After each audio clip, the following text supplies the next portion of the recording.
महाराज जी, बहुत से स्कूल के बच्चे आए हुए हैं, तो महाराज जी वो आपसे अपने जीवन को कैसे एक सार्थक करें। वैसे हम स्कूल के बच्चों से हाथ जोड़ करके प्रार्थना करते हैं कि प्यारे बच्चों, सबसे ज्यादा श्रेष्ठ बात है अपने गुरुजनों की आज्ञा में रहना।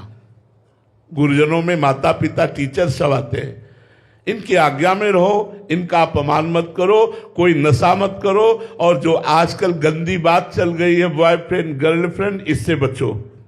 छोटे छोटे बच्चों में जो गंदी बातें आती हैं वो एक दूसरे गंदे बच्चों के संग से आती हैं या मोबाइल की गंदी बातें देखने से आती हैं। मोबाइल के गंदे चित्रों को मत देखो, ऐसे गंदे बच्चे का संग मत करो जो तुम्हें गंदी हरकत सिखाता हो।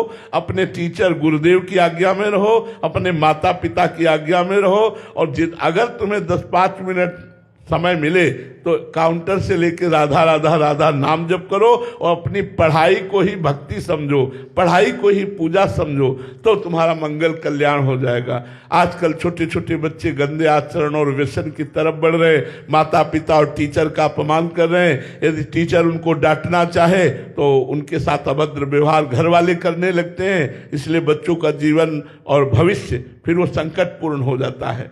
तो व्यसन और व्यभिचार से बच्चों को टीचर बचाएं, माता पिता बचाएं, और बच्चे अपने माता पिता और गुरु की आज्ञा में रहे, पवित्र भोजन पावे, ब्रह्मचर्य से रहे, और अपनी पढ़ाई को साधना समझे। खूब उत्साह पूर्वक विद्या अध्ययन करो, अच्छे नंबर लाओ, और हमारे भारत के किसी पदों पर पहुंचो, समाज को सुख पहुंचाओ। आजकल तो महाराज जी एक ऐसी स्थिति हो गई है कि एक माता पिता बोल रहे हैं कि 14 साल की बच्ची है, गलत संगति में पड़ गई, 3:30 बजे छुट्टी हो जाती है, पर वो रात को 10-10 बजे आ रही है, कुछ बोले तो गाली देने लग जाते हैं। ऐसा संस्कार इन्होंने बताया कि क्या करें।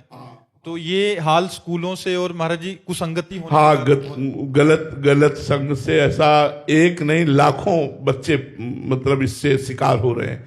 व्यसन और व्यभिचार के लाखों बच्चे शिकार हो रहे हैं। भगवान ही बचाए, क्योंकि कलयुग का प्रभाव बढ़ता चला जा रहा है। जो अच्छे बच्चे हैं उनको गंदे बच्चे टॉर्चर करते हैं और उनको गंदगी की तरफ घसीटते हैं, उनको गंदी बात की तरफ लाते हैं। ये नहीं है कि हम तुम्हारे मित्र, तुम्हें गंदे आचरण से बचाकर अच्छे आचरण में ले चले।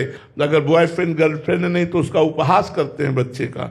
तो हमें लगता है कि है तो कलिकाल का प्रभाव, पर माता पिता और गुरुजन मिलकर यदि सुधार करें तो बच्चों का सुधार हो सकता है, क्योंकि अभी नई बुद्धि है।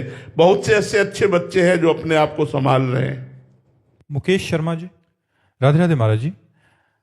महाराज जी, आप कह रहे हैं कि आप न्यायालय में मैजिस्ट्रेट हैं, बट ईमानदारी से काम करने व धर्म से चलने पर महाराज जी परेशानियां बहुत सारी आती हैं। ऐसा क्यों महाराज जी? आती पर उन परेशानियों को निर्वाह कर ले जाओगे तो आप अपने कर्तव्य रूपी पूजा का निर्वाह करने के कारण भगवान की कृपा के पात्र बन जाएंगे।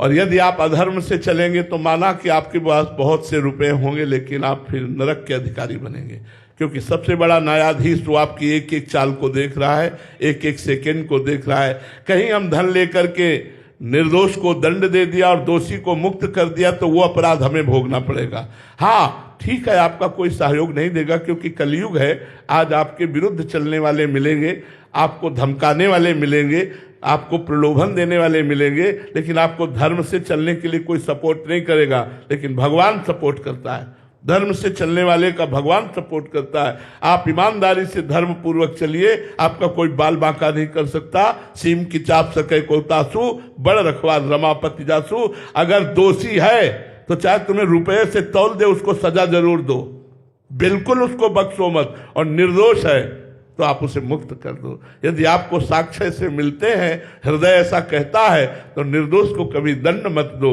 और दोषी को बख्शो नहीं। इससे तुम्हारा धर्म का पालन होगा। तुम न्यायाधीश के पद पर हो, एक बहुत बड़ा पद है जिसमें कितने जीवों की जीवन दुर्लभता जो मनुष्य जीवन की है वो नष्ट हो सकती है, वो जेल में भोग सकते हैं। इसलिए निर्दोष को बचाने की कोशिश करो और दोषी को दंड देने की कोशिश करो।